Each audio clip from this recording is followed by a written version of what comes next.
But speaking of impulsive, I released my song. I know I said this like 40 minutes wow, ago. yeah, we're back there. Yeah, wow. and I just wanted to say, dude, like how that song came about was What's it called? oh, sorry, dude, I'm Nice. so bad at plugging my stuff.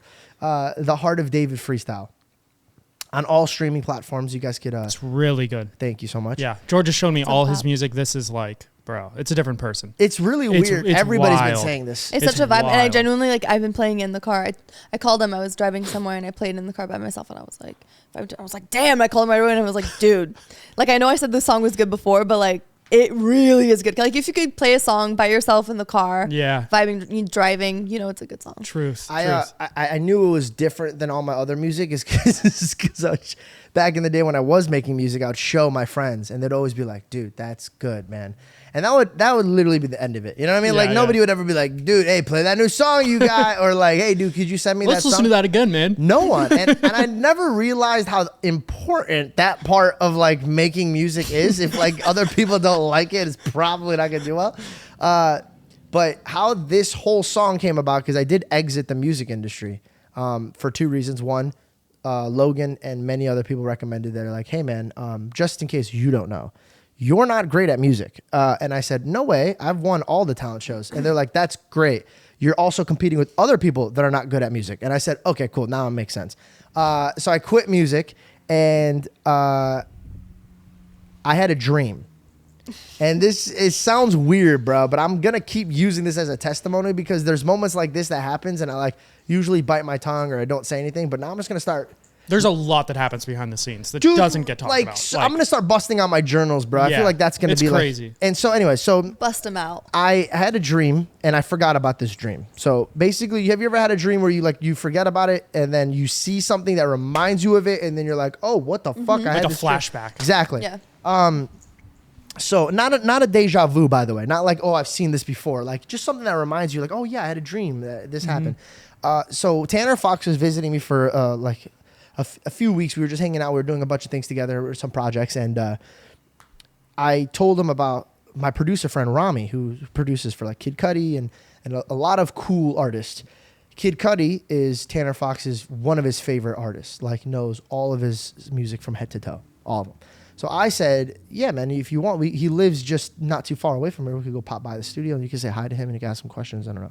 I like connecting people to people that they look up to or they like their stuff because I like watching them talk. I know that sounds really weird, but I do. I like watching like Tanner being like, yo, how was this song made and blah, blah, blah. I like watching somebody get that information out. It's When just, they're in their element. Exactly. And because he knows more about that than you do. So there's these things. Oh, yeah. This guy like is in front of you and maybe you don't know all the stories. And then Tanner asks something and it's like, oh my God, I didn't know. Yeah. I didn't know it was like that. Yeah. it was just something that I felt in my heart.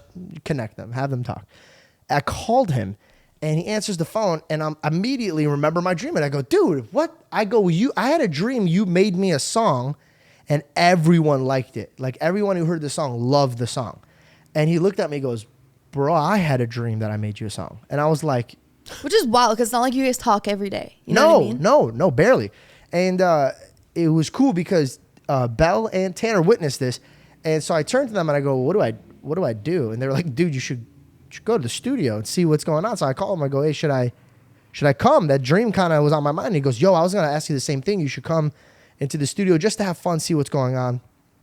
And I get there and he's showing me all these beats and they're like more trap beats. And I just got on one. I was like, yeah, give me the money. I'm making a minute. And I'm just saying shit that like every other rapper does. Yeah. I'm having fun. And he shows me this one instrumental about Jesus being nailed to the cross. He's like, I wanted to produce something that Kanye would like. And I was like, oh, cool. So I listened to it and I was like, whoa. So I got on again. I did that da-da-da-da-da-da. And he paused it and he looked at me. He goes, no. He's like, stop. He goes, what's on your mind? What's on your heart? He goes, just talk about it. And I said, okay. And recently I've been like in Proverbs and in Psalms. And for those of you guys that don't know, David, it was one of the kings that was after God's heart himself. And I found that to be so poetic that he was referenced as the man that was after God's heart. And so I thought that was just like a beautiful storyline. And so recently in my prayers, I've been asking God, I was like, man, I want the heart of David. You know, the good parts of David, the part that he was obsessed with God. And like, even though he had his own kingdom, he was more focused on what God wanted him to do. And so he plays the song again, and the first line was that, "Ask God, give me the heart of David." And as soon as that left my tongue, while I was like, "Oh, this could be something special." And then we rapped again, and I stopped, and then I was like, "Oh, this is cool." So then I would listen to the last line that I'd say, and then I would punch into it. And then there were some times where I would like go for 30, 40 seconds, stop, and I'm like, "Okay, cool." How long did it take me to record the song altogether? I feel like we were there for like, what, an hour and a half? Yeah, but the whole Damn. thing done in an hour and a half. So Yeah. so from listening to the other trap songs to, so like the part where it was the Heart of David, I think it was 30 minutes. Yeah, like you actually recording the lyrics, yeah. Yeah, and I went to go delete it, and I was like, "Oh no, I don't want to do this song." And Tanner and Bell and Rami were like, "No, dude, this is the best thing you've ever done." And I was like, "Really?" I ask God, give me the heart of David. Honestly, I'm not patient.